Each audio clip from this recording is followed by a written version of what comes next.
Para mim é um prazer estar aqui, junto com vocês.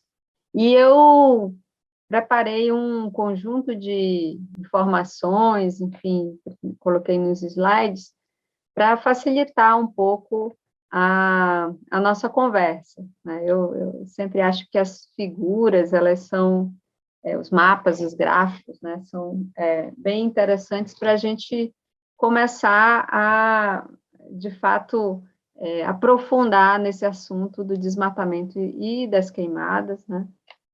Queimadas e incêndios florestais na Amazônia. Então, o que a gente tentou fazer aqui é trazer para vocês um panorama das queimadas e incêndios florestais na Amazônia. E aí eu vou começar com esse slide, que é um slide que foca nos dados do MAP Biomas Fogo, que nós lançamos no início do mês de agosto, né?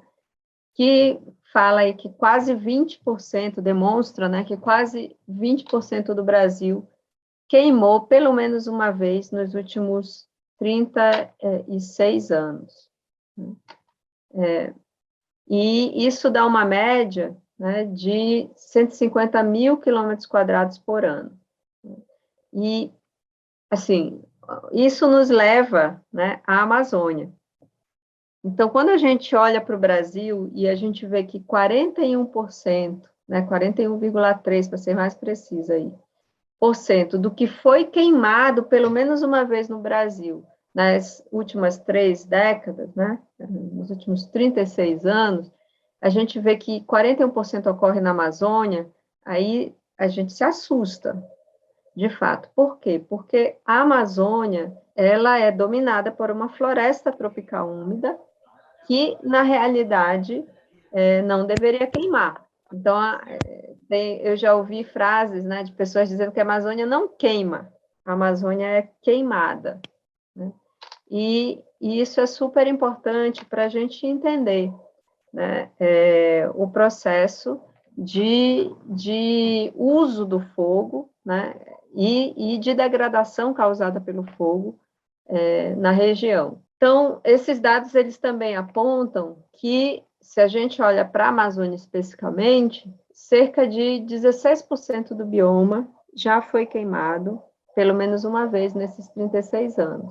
Mais ou menos uma área de 69 milhões de hectares, aí 650 mil quilômetros quadrados, né? E aí a gente vai ver depois o que está sendo queimado. Mas quando a gente olha também para a distribuição anual dessa área queimada na Amazônia, a gente vê que essa área ela segue um pouco o desmatamento, o padrão do desmatamento. Então, se a gente olha, por exemplo, aqui nesse gráfico de cima, a gente vê que houve um aumento da área queimada no final da década de 80, início da década de 90, né, que continuou ainda pelo início da década de 2000 e depois começou a reduzir. E a gente vê que teve um pico do desmatamento, essa linha aqui é a linha cinza, né, a linha do desmatamento, da área desmatada, então a gente vê que teve um pico do desmatamento,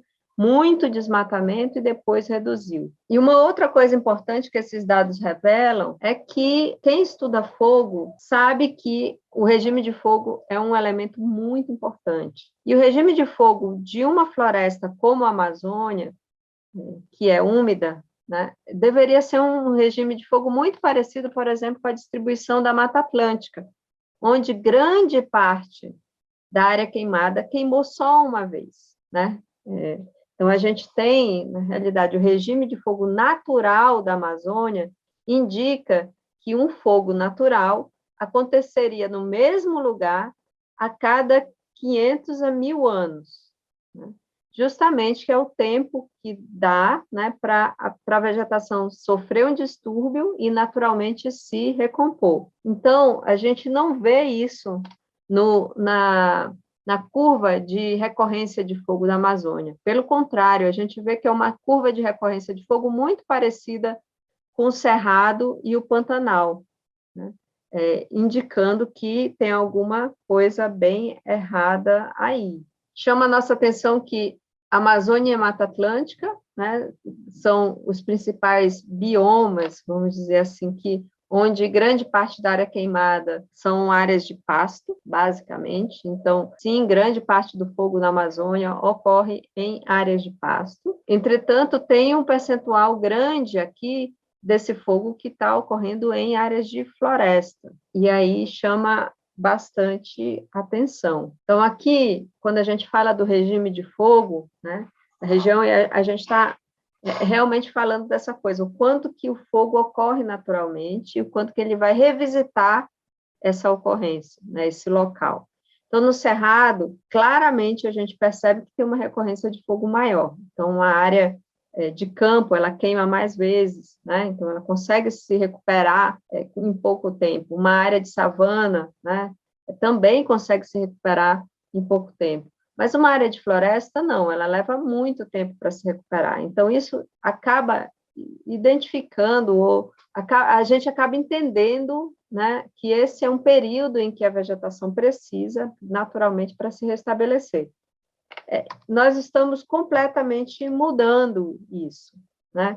Então, se a gente pensa na Amazônia há, não sei, centenas de anos atrás, né, a gente tinha uma situação como essa, onde a floresta tinha poucos focos, bem localizados, talvez de alguns grupos indígenas, né, fazendo a sua roça, mas bem localizados, e algumas fontes de ignição de raio, assim, quando no estresse hídrico extremo, assim, nos mega El Niños que houveram, alguns, né, centenários, enfim. E o que a gente tem hoje é uma situação completamente diferente, né? A gente tem uma paisagem completamente fragmentada, então, com muito desmatamento, muitas pessoas usando fogo não só para queimar a área desmatada, mas também para limpar o pasto, enfim, gerando várias fontes de ignição novas. E aí é importante a gente entender também, né, que para que o fogo ocorra num ambiente como a Amazônia, principalmente, né, porque aí vocês vão entender, na realidade, para que o fogo ocorra é necessário ter esses três elementos. Primeiro, são as condições climáticas ambientais ideais, né, um material combustível com qualidade e quantidade, e a fonte de ignição. Na Amazônia, assim, desses três elementos, é muito difícil a gente controlar as condições ambientais. O material combustível também tem uma dificuldade aí, né, se está muito seco, por exemplo, né, a copa das árvores, as árvores elas perdem as folhas, aí acumula mais material combustível, por exemplo, no chão da floresta, os pastos ficam mais inflamáveis, né? Tudo isso. Agora, se não tiver a fonte de ignição, não queima. Então, é importante a gente entender que para combater ou reduzir o fogo na Amazônia, né, principalmente os incêndios florestais, é fundamental que não haja ignição. E aí, gente, para que não haja ignição, é importante que a gente reduza o desmatamento. Então, a gente vê aí, nesse gráfico, mostrando o El Niño, que é um evento, vamos dizer, climático, né, que causa seca na Amazônia, causa seca extrema na Amazônia, e a gente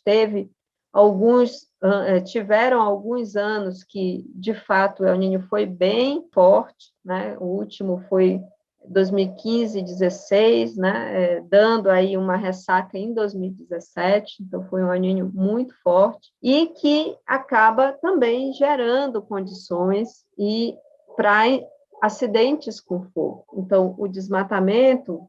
Então, dependendo no gráfico de baixo, a gente tem ali o desmatamento, que ele representa as fontes de ignição, né? Porque quem desmata vai queimar, e representa também o material combustível. Então, se a gente tem um clima suscetível, favorável, né, ao espalhamento desse fogo, e a gente tem mais material combustível e mais pessoas tocando fogo, a chance desse fogo perder o controle, escapar, enfim, é muito grande. Então, resumidamente, a gente olha para o fogo e pensa que esses são os três principais tipos, né, de fogo da Amazônia. Então, o fogo que segue o desmatamento, então uma floresta é derrubada, logo em seguida espera secar essa biomassa, e aí ela é queimada, né, e colocado pasto ou agricultura, enfim, algum tipo de cultivo logo em seguida, mas principalmente pasto. Um segundo tipo de fogo é aquele fogo que, uma vez que essa pastagem está implementada e ela está, às vezes, degradada, precisa ser renovada, aí ocorre um fogo, que é um fogo para limpeza dessa pastagem, e logo depois o pasto se restabelece. Acontece que esses dois tipos de fogo, eles acabam sendo, vamos dizer, o início, eles acabam, às vezes, saindo do controle e entrando na floresta. Principalmente quando a gente fala nesses desmatamentos, que são desmatamentos ilegais, né, que acontecem aí nos rincões da Amazônia, e que as pessoas não vão se preocupar em fazer acero, por exemplo, né, fazer contrafogo, enfim, aplicar qualquer tipo de técnica para que esse fogo não entre na floresta, né? Acreditando que, de fato, a floresta age como barreira para o fogo, não vai levar adiante os incêndios florestais. Acontece que a floresta, ela, de fato, age como uma barreira se ela não tiver sobre estresse hídrico e ela não tiver sofrido nenhum tipo de distúrbio. Quando eu falo tipo de distúrbio, estou falando nos principais tipos de, vamos dizer, de perturbação que a floresta sofre, né, por conta da ação humana. Um deles é a questão do efeito de borda. Então, quando uma área é desmatada, né, a borda dessa floresta, ela fica muito mais, ela sofre uma mudança na sua estrutura e composição, né, que ela fica muito mais suscetível ao vento, ao ar seco, né, e aí acaba que as espécies que estão ali acaba favorecendo espécies que gostam dessa condição. Então, enfim, aquele ambiente acaba ficando mais suscetível ao fogo. Uma vez que essa área queima, né, ela fica mais suscetível a próximas queimas. Então, essa imagem, ela mostra aqui o perfil de uma floresta, o perfil de uma floresta queimada uma vez e o perfil de uma floresta queimada mais de 2 vezes, né? Então, a gente vê uma mudança completa no padrão dessa floresta. E isso, né, primeiro, tem várias implicações. A primeira delas é um processo de degradação extremo, né, que tem implicações sobre as emissões de gases de efeito estufa, ainda pouco contabilizadas e conhecidas nesse caso específico, né, mas a gente pode ver outras implicações aqui. Então, esse gráfico, ele mostra, por exemplo, quando acontece um distúrbio, no caso, o fogo, né?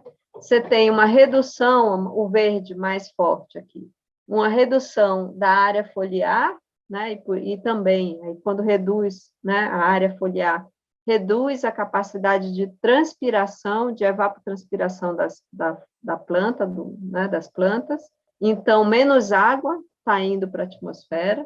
Isso, com o passar do tempo, volta a se estabilizar, então, a primeira coisa que volta. Tem uma redução na biomassa importante, que é esse verde aqui um pouco mais claro, né? Então, tem uma redução da biomassa importante, que, se essa área for abandonada e não sofrer nenhum outro distúrbio, né, começa a se recuperar com o passar do tempo, e lá para mais de 100 anos vai chegar perto do que era antes de queimar. Aí temos aqui um impacto também na diversidade de espécies, né? E na disponibilidade de nutrientes, que é o principal impacto de uma área de floresta queimada. Então, é isso, gente. Se uma área de floresta em pé, né, sofre um incêndio florestal, mesmo que rasteiro, e aí é importante a gente entender, quando eu falo incêndio florestal, não estou falando aquele incêndio da Califórnia que pega a copa das árvores, nada disso. Eu estou falando o incêndio florestal que ocorre na Amazônia é um incêndio rasteiro, né, normalmente, né? É preciso ter uma condição climática muito adversa, essa floresta está muito detonada para que haja um incêndio de copa, tá? Mas, então, ele é um incêndio rasteiro, mas ele é um incêndio que causa muitos danos. E por quê, né? Causa muitos danos porque as árvores, elas não estão adaptadas a tolerar o fogo.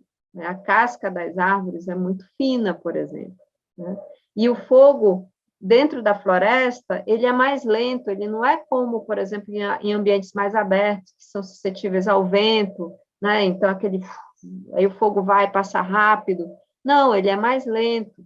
Então, quanto mais tempo de contato de uma chama, né, numa árvore que não tem a casca muito grossa, né, e não é adaptada àquilo, maior a chance, a probabilidade dessa árvore morrer. E é isso que a gente vê, né? De uma imagem para outra, a gente vê a morte de algumas árvores com o passar do tempo, e elas vão morrendo com o passar do tempo, né? Algumas pesquisas indicam que leva até 7 anos, por exemplo, para uma árvore que foi impactada pelo fogo, né, 7 anos atrás, morrer completamente, ou cair, ou enfim, né?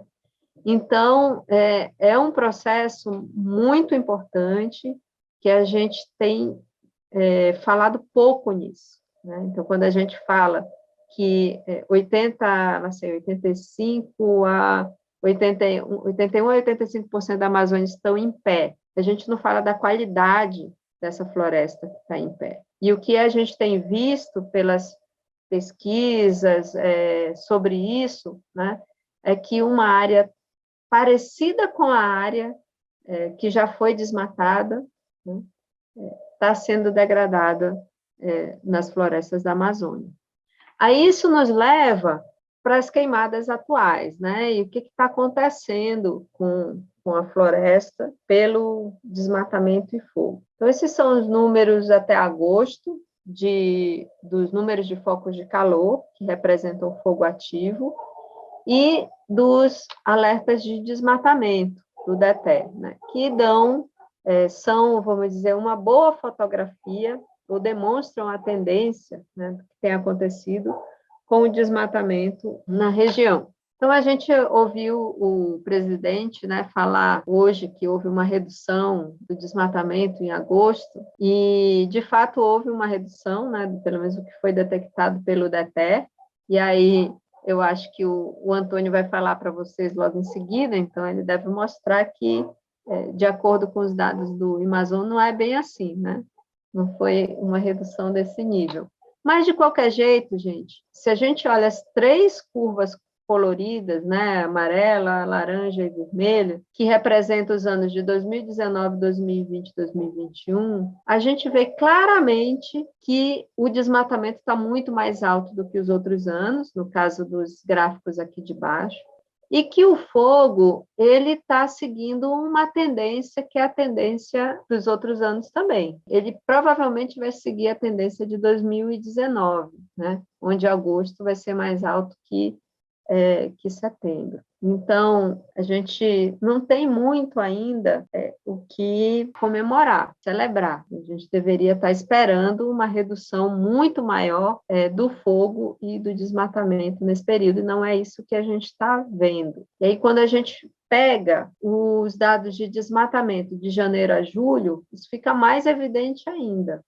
Comparado de janeiro a julho dos outros anos, a gente vê que tem um novo patamar, né, de desmatamento ocorrendo no primeiro, não sei, 7 meses, né, nos primeiros 7 meses dos anos, que demonstram que 2019, 2020 e 2021 são muito parecidos, né? E quando a gente pega os dados do ano PRODES, o que é o ano PRODES? São dados que vão de agosto de um ano a julho do outro, a gente vê um padrão muito parecido com esse também, né? Ou seja, o próximo número de desmatamento vai ser tão alto quanto os outros números de 2019 e 2020, e bem mais alto do que os anos anteriores. Aí é importante, para a gente entender como essa dinâmica do fogo e desmatamento ocorre, é também importante a gente entender aonde isso está ocorrendo. E aí, olhando para esses gráficos, a gente vê que, por exemplo, né, o número de focos e as áreas desmatadas, né, os alertas de desmatamento, eles têm ocorrido mais ou menos em 50% ali em terras públicas. né? A metade, pelo menos, tem ocorrido em terras públicas. Olhando aqui para esse gráfico em cima do mapa, essa aqui é a distribuição das principais categorias fundiárias na Amazônia.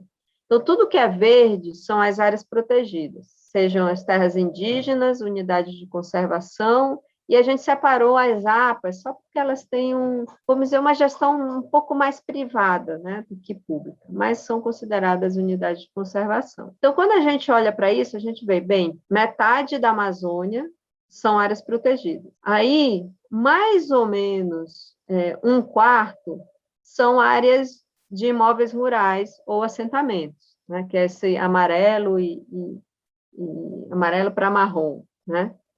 E o outro, um quarto, são áreas públicas, né? Terras públicas ainda não destinadas ou terras devolutas. Então, tá, como é que acontece o fogo de desmatamento dentro dessas áreas? Quando a gente olha para a distribuição disso, a gente vê que tanto em 2019, né, fogo e desmatamento, quanto 2020, a metade ou mais da metade do fogo e do desmatamento ocorreram, né, em terras públicas, principalmente, no caso do desmatamento aqui, em florestas públicas não destinadas. O que são as florestas públicas não destinadas? São áreas públicas em florestas que foram arrecadadas e registradas no Cadastro Nacional de Florestas, do Serviço Florestal Brasileiro. Elas foram arrecadadas, né, registradas como floresta. Então, para que elas virem, enfim, sejam disponibilizadas para os órgãos, né, como ICMBio, enfim, entre outros, para virar uma área protegida, por exemplo, né? Então, não são áreas protegidas, mas tem todo o potencial para. Então, essas áreas, elas estão sendo o principal foco de desmatamento desde 2019. Então, em 2019, representaram 29% do desmatamento, em 2020, 31%, e em 2021, até junho, a gente ainda está atualizando esses dados, mas já representava 32%. Então, isso é um indício claríssimo de que o desmatamento ele tem avançado de forma vertiginosa em terras públicas, muito por conta dessa sensação, eu acho, de impunidade que tem sido sinalizada pelo governo. Aqui uma outra forma de mostrar isso, as áreas de assentamento e imóveis rurais que a gente esperaria, de fato, ter mais desmatamento, porque são áreas, né, em que as pessoas fazem, não sei, desmatam para plantar, para colocar pasto, etc., a gente não esperaria ter esse tanto de desmatamento em florestas públicas não destinadas. E aí, quando a gente pega esses dados e vê o que é, então, terra pública federal, estadual, ou o que é de domínio federal estadual, a gente se assusta em ver que grande parte desse desmatamento ele tem ocorrido em terras públicas federais. Então, esse é outro dado importante. E a gente vê uma consistência nisso. Então, aqui tem as terras públicas estaduais em azul, as federais em azul escuro, né? As terras indígenas em um azulzinho mais forte também, as áreas sem informação e os imóveis rurais. Então, essa aqui é da Amazônia como um todo, e a gente vê que varia um pouco de estado para estado. Por exemplo, Roraima tem um desmatamento considerável também acontecendo em áreas estaduais, né? Mas no restante, com exceção do Mato Grosso e Tocantins, né, onde o desmatamento tem ocorrido em terras privadas, né, em imóveis rurais, a gente tem principalmente o desmatamento ocorrendo em terras públicas federais. E aí isso nos leva também a tentar entender o desmatamento em terras públicas, né? Então, uma das categorias de terras públicas são as terras indígenas, e aí todo mundo fala, né, todo mundo sabe que as terras indígenas elas são barreira para o desmatamento. O que chama atenção é que somente, não sei se a gente voltar aqui, né, a gente vê que somente de 7 a 8% do fogo, né, e de 5 a 3% do desmatamento da região como um todo ocorreram dentro de terras indígenas. Então, é um percentual muito pequeno, né, comparado às outras categorias e comparado também ao tamanho dessas terras indígenas, já que elas ocupam cerca de 1/4 da Amazônia. Mas, mesmo assim, esses 3 a 5% de desmatamento que ocorreram nessas áreas, eles ocorreram bem concentrados em algumas poucas terras indígenas. Então, aqui, por exemplo, na região do Xingu, né, a gente vê que as 10 terras indígenas que mais desmataram, que representam 3% das terras indígenas, assim, com georreferenciamento, etc., elas concentram 70% do desmatamento e 50% dos focos de calor. Então, o processo de desmatamento em terras indígenas tem acontecido de forma bem focada, né, bem localizada, não tem sido feito por indígenas, porque essas terras indígenas são aquelas que estão sofrendo com garimpo ilegal, exploração madeireira ilegal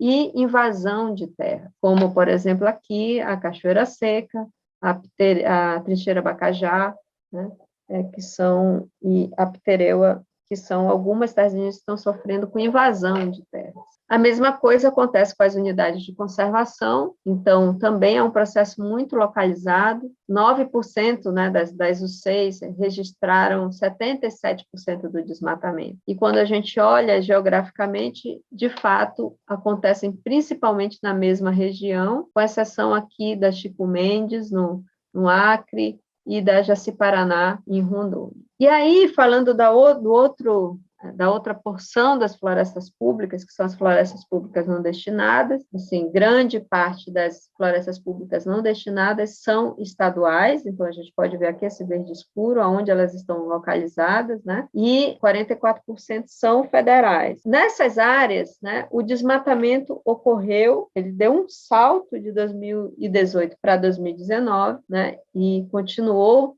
num patamar alto em 2020, né, e ocorreu principalmente nas florestas públicas não destinadas federais, e principalmente dentro de CAR, então, CAR em sobreposição com essas áreas. Então, não deveria ter CAR nessas áreas, né? E quando a gente olha assim, a gente vê, putz, grande parte do desmatamento que ocorreu nas florestas públicas não destinadas ocorreu em áreas com sobreposição com CAR. Olhando para os estados, o Pará, ele toma a frente aí dessa, né, com 44% do desmatamento em florestas públicas não destinadas, a maior parte também federal, e também o fogo segue, né, o desmatamento nesse caso. E aqui mostrando a evolução do cadastro, né, dos CAR dentro das florestas públicas não destinadas, então um crescimento muito grande, né, de 2016 para 2020, então pessoas voluntariamente registrando áreas dentro dessas florestas públicas não destinadas, alguns módulos bem grandes, algumas áreas bem grandes, maiores, 15 módulos fiscais, né, e aí a gente tem essa distribuição, então mais de 76% são médias e grandes propriedades, requerendo terra pública, fazendo nessas áreas aí de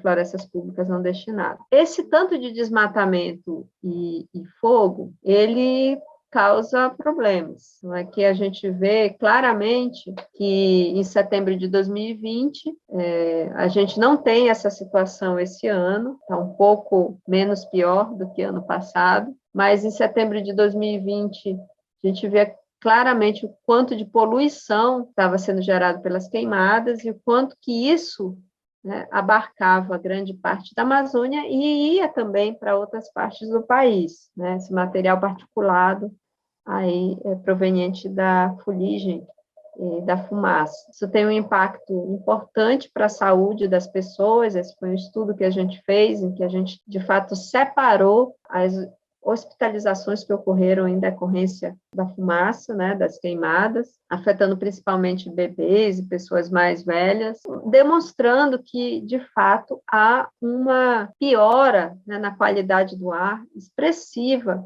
em várias regiões da Amazônia. Em 2019, por exemplo, 3 milhões de pessoas em 90 municípios estavam respirando um ar que era um ar insuportável. Isso, um mês depois, pulou para 4,5 milhões. Então, de fato, pessoas na Amazônia, elas se deparam com isso, né? E isso parece que não é nada, mas, de fato, tem impactos consideráveis, inclusive aos cofres públicos, ainda mais num tempo de pandemia. Então, esse ano, o que a gente tinha entendido que aconteceria é que, de fato, o desmatamento e o fogo, eles iam continuar acelerando, e aí mais ou menos esse mapa, ele demonstra quais as áreas que o fogo, que ia ter mais fogo, e isso porque foram áreas que foram derrubadas e não foram queimadas. Então, a gente, entendendo aqui que a região, né, do sul do Amazonas, norte de Rondônia, aqui a região da Terra do Meio, na APA Triunfo do Xingu, na BR-163, no lado oeste do Parque Indígena do Xingu, noroeste do Mato Grosso, algumas dessas regiões que, de fato, estão queimando, né, e tem sido a fonte aí de novos desmatamentos. Então, aqui isso representaria esses municípios, né, encabeçando a lista a Altamira, São Félix do Xingu, mas também Novo Progresso, Itaituba, aí no Pará, e nessa região mais oeste da Amazônia, seria Lábrea, Boca do Acre, Porto Velho, enfim. Então, a gente sabe aonde o fogo e o desmatamento estão acontecendo. É importante que haja alguma coisa a se fazer em relação a isso. Então, para terminar, eu trouxe aqui para vocês a parte de clima, né? Como isso se reflete nessa política de clima e, enfim, nas mudanças climáticas. Olhando as emissões, a NDC brasileira, que foi a submissão, né, para a Conferência das Partes, e a gente tinha uma meta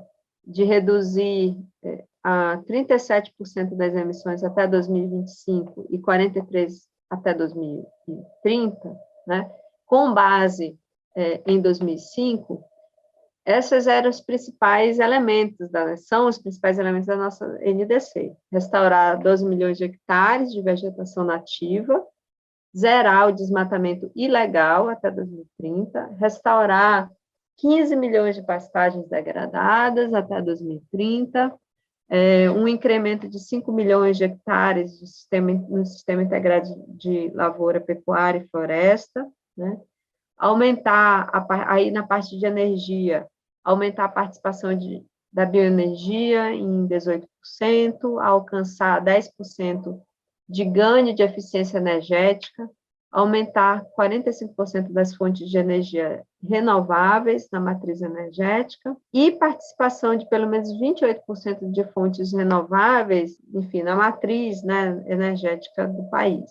Mas esses dois primeiros, né, que fazem relação com as mudanças de uso da terra e a agropecuária, é o que, na realidade, vai interessar aqui para a gente. Olhando os dados do SEG, a gente percebe claramente que a principal fonte de emissão de gases de efeito estufa, aí com 44%, são as mudanças de uso da terra. Então, a mudança de floresta para outro tipo de uso, ou de outro tipo de uso para floresta. E isso gera emissões ou remoções de gases de efeito estufa. Nesse caso específico, o Brasil, né, se quiser reduzir suas emissões, tem que acabar com o desmatamento, em primeiro lugar. Em segundo lugar, tem que melhorar suas práticas agropecuárias, porque 28% das emissões do Brasil são decorrentes diretas da prática agropecuária, não da conversão de floresta para pasto, tá, gente? Isso é da prática, assim. A forma como o solo é manejado na agricultura,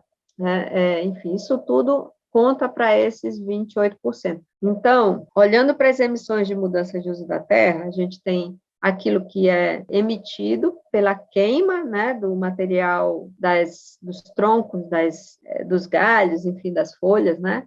Então, pela queima dessas áreas, então é emitido dióxido de carbono, né, CO2, mas também é removido carbono da atmosfera. Então, é removido através do crescimento das árvores, uma plantação de árvores ou passiva, né?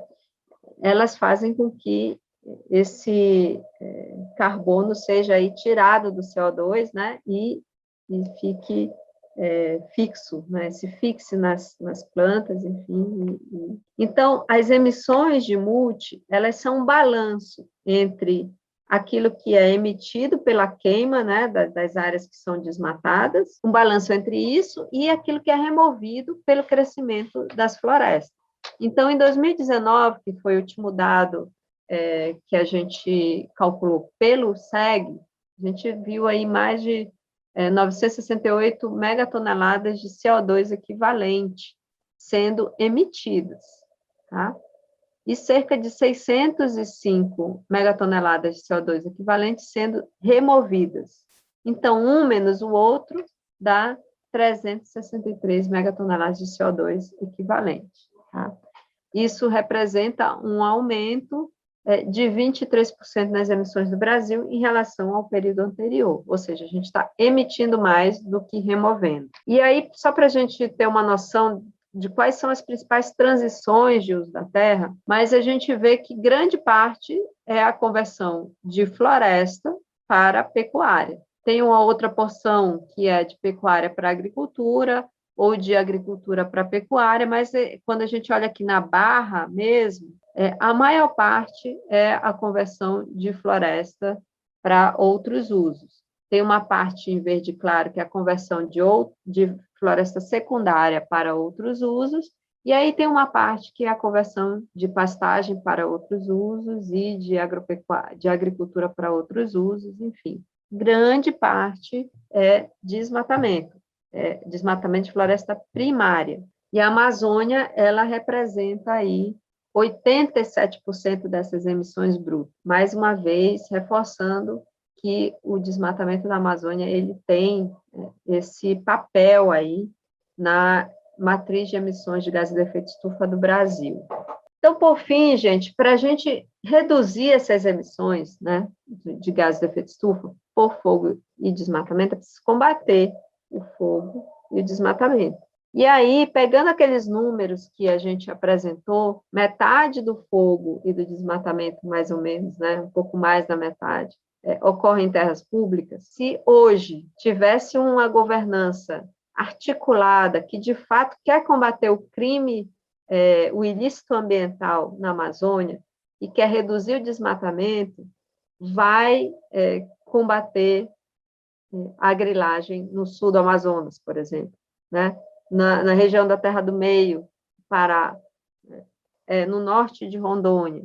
Então, algumas operações muito bem feitas nessa área, com apoio aí das instituições governamentais, né, dariam um sinal claro de que esse tipo de coisa não é aceitável.